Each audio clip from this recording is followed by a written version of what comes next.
Hello friends, आप सब कैसे हो? आशा करती हूँ आप सब अच्छे हो, मस्त हो, लाइफ को अच्छे से एंजॉय कर रहे हो। आज की हमारी स्टोरी है सुपर टेडी अनिका की, एपिसोड 1788। वीडियो पसंद आई तो प्लीज़ लाइक शेयर सब्सक्राइब और कमेंट कर कर ज़रूर बताना अपने स्टेट का नाम ज़्यादा से ज़्यादा। बिना किसी देरी के वीडियो को स्टार्ट करते हैं। अनिका बच्चों को गाड़ी में बिठाती है और बच्चे जब पूछते हैं तो अनिका उन्हें बताती है कि हम हमारे बाप सुनना जाकर गुलेरिया हाउस के लिए जा रहे हैं। अनिका के मुंह से ऐसी बातें सुनकर रिया काफ़ी एक्साइटेड हो जाती है और चिल्लाने लग जाती है। तो तीनों बच्चे काफ़ी खुश थे, इसलिए जल्दी से चुप होकर आराम से अनिका बैठ कर गाड़ी चला रही थी। लेकिन तीनों बच्चे काफ़ी खुश थे, लेकिन अनिका अब उनकी खुशी में शामिल होना चाहती थी। इसलिए अनिका भी रिया से कहती है, रिया आराम से बैठ जाओ, नहीं तो तुम्हें चोट लग जाएगी। जो मस्ती करनी है तुम नानू के साथ नानू के घर जाकर कर सकती हो। रिया ने कहा, यस मॉम, जैसा आप कह रही है मैं बिल्कुल वैसा ही करूँगी। कुछ टाइम बाद अनिका गाड़ी गुलेरिया हाउस के बाहर रुकती है। करण गुलेरिया काफ़ी देर से अनिका का ही इंतजार कर रहे थे, जब से अनिका से उनकी बात हुई थी। जल्दी से अनिका भी बच्चों के साथ गाड़ी से उतरती है और सती बच्चों को देखकर करण गुलेरिया सारी बातें भूल जाते हैं, खास कर रिया को देखकर। क्यों, रिया ही वो बच्ची थी जिसे करण गुलेरिया दोनों नातिन से ज़्यादा प्यार करते थे। इसलिए रिया भी जाकर अपने नानू के गले लग जाती है और करण गुलेरिया नीचे की तरफ झुक जाते हैं। फिर आर्यन पीछे खड़ा होकर कहता है, नानू हमारा भी नंबर आएगा क्या, या फिर सारा ही प्यार आप रिया पर न्यौछावर कर दोगे। करण गुलेरिया हंस जाते हैं। वे आर्यन और अलेक्जेंडर के पास जाते हैं और उन दोनों को अपने हाथ की तरफ करते हैं। एक हाथ की तरफ का ऑफ अलेक्जेंडर, दूसरे हाथ में आर्यन को अपने गले से लगा लेते हैं। कुछ टाइम बाद तो दोनों ऐसे ही रहते हैं।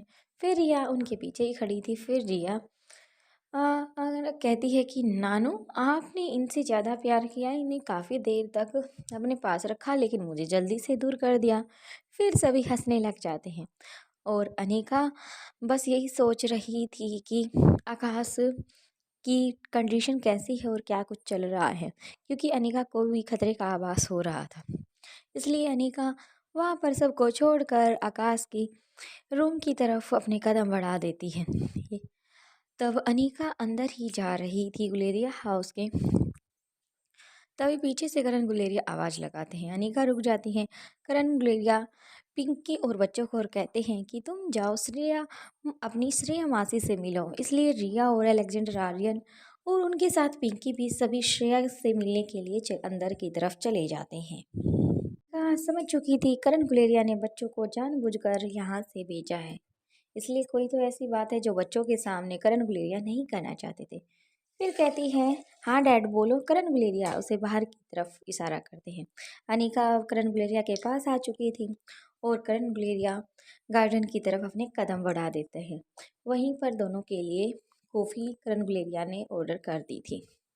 सर्वेंट जल्दी से अंदर की तरफ अपने कदम बढ़ा देता है और 2 कॉफ़ी बनाने लग जाता है। बाहर अनिका और करण गुलेरिया दोनों आराम से खड़े होकर बातें कर रहे थे।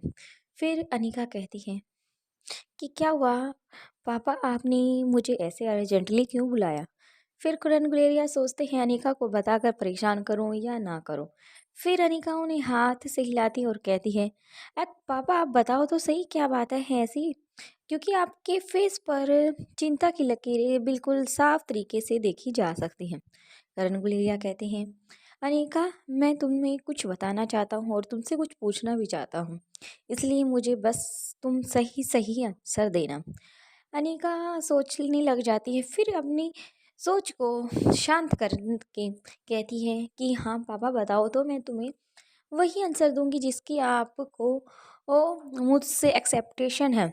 उसके बाद करण गुलेरिया कहते हैं कि आकाश मुझे काफ़ी चेंज चेंज लग रहा है। अनिका कहती है, वो कैसे।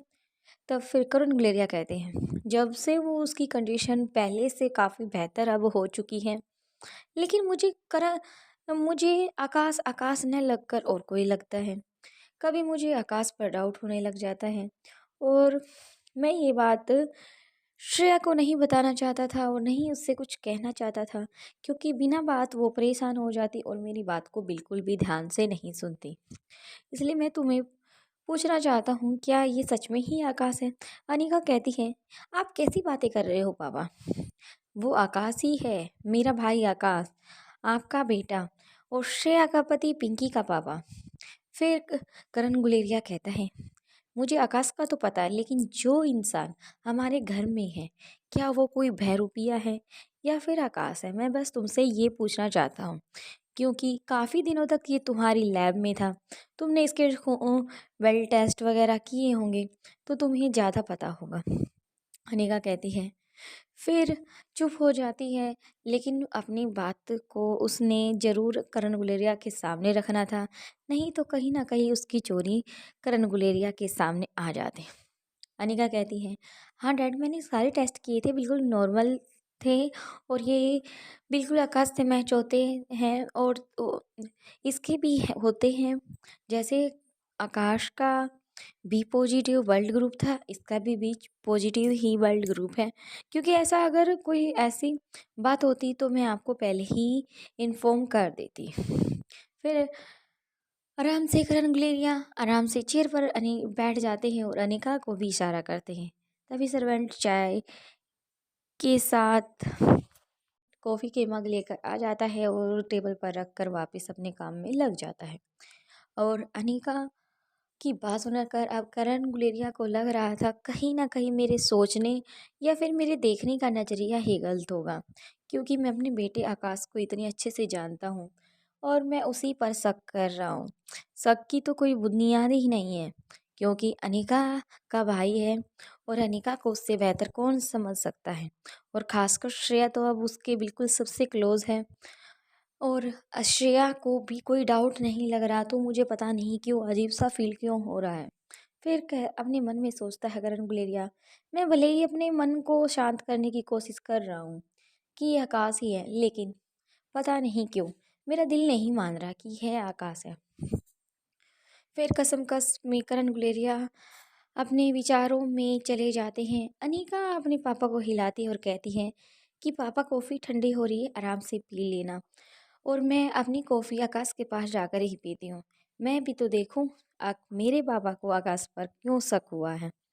फिर करण गुलेरिया कहता है कि जो मैंने तुमसे बात की, प्लीज़ वो श्रेया को मत बताना और उसके सामने बिल्कुल भी मत रखना, क्योंकि वो घबरा जाएगी आकाश के दूर होने से ही। अनिका कहती है कि जैसा आप चाहते हो पापा, बिल्कुल वैसा ही होगा।